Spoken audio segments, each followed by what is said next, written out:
Baby, lay on back and relax. Comment est-ce que les médias affectent les étudiants, plus spécifiquement leurs résultats scolaires?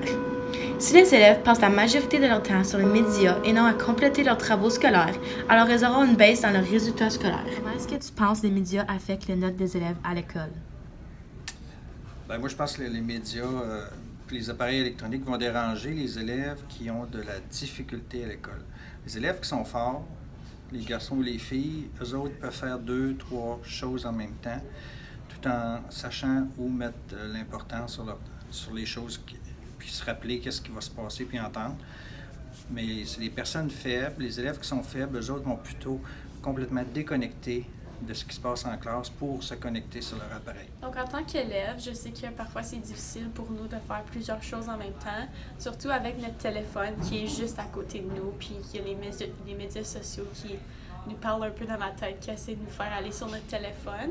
Donc, ça pourrait probablement être plus difficile pour certains élèves de se concentrer sur une tâche comme étudier, faire des devoirs ou un projet quand ils ont leur téléphone juste à côté d'eux. La technologie entrave la capacité d'adaptation des médias sociaux en lien avec les résultats scolaires. C'est grâce à la technologie que les élèves ont bel et bien accès aux médias. La technologie facilite l'accès aux médias, mais peut empêcher le succès scolaire aussi, comme que l'on peut prouver à l'aide de d'autres critères.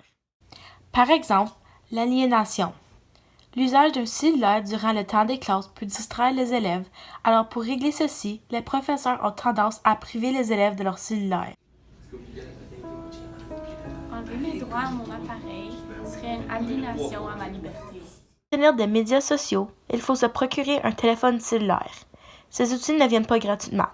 Alors il y a un grand lien entre la pauvreté et la richesse en ce qui concerne les médias. Puisqu'un appareil coûte tant cher, les gens considérés pauvres n'auront pas ce luxe.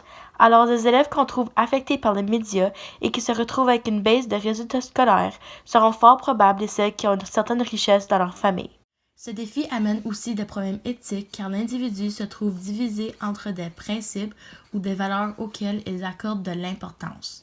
Une petite majorité des élèves reconnaît évidemment que lors des heures de classe, il est mieux d'écouter et d'éviter des distractions telles que les médias.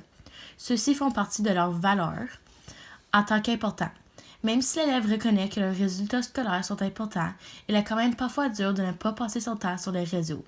D'un autre côté, la vaste majorité des élèves considèrent l'école inimportante, alors pour eux, les médias deviennent une priorité.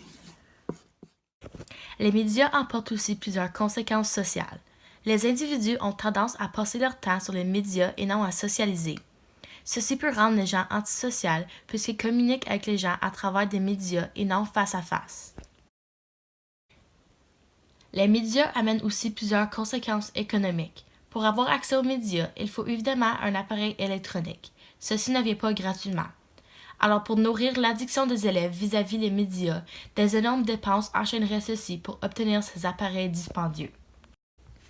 Les médias ont aussi un impact sur la culture et le travail, puisque les élèves accordent plus d'importance à leurs médias et leurs profils que leurs travaux scolaires, ce qui fait effet sur leurs résultats scolaires. En ce qui concerne la culture, avec un accès si grand sur les médias, les élèves ont aussi accès à voir les différentes cultures publiées sur les réseaux. Par exemple, les vêtements. Si tu vois plusieurs publications des filles portant presque peu de linge, tu voudras faire pareil pour être à la mode. Alors, dans certaines circonstances, les médias changent l'idéologie de la civilisation des élèves. Il arrive quelquefois pour les citoyens d'être à l'encontre des lois. Par exemple, à l'école, nous avions techniquement pas le droit d'utiliser nos cellulaires pour accéder aux médias lorsque les professeurs parlent. Mais certains individus sont contre cette règle, alors ils le font pareil pour dévier le règlement. La théorie du fonctionnalisme et de l'interactionnisme symbolique nous explique ceci. Alors maintenant qu'on reconnaît que les médias est un défi concernant les résultats scolaires, a-t-il une solution? Il y a quelques solutions qu'on peut mettre en place, mais elles ne seront pas les plus évidentes. Éliminer les cellulaires à l'école serait la solution idéale, mais évidemment, ceci ne serait pas possible. Alors mettre plus d'autorité vis-à-vis la technologie pourrait bénéficier énormément.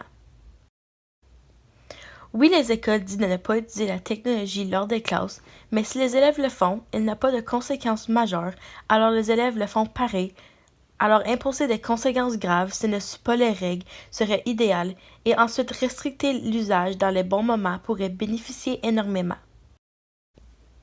Il serait aussi favorable d'apprendre aux élèves que l'école tient une grande importance et qu'elle devrait venir avant toute forme de distraction, telle que les médias.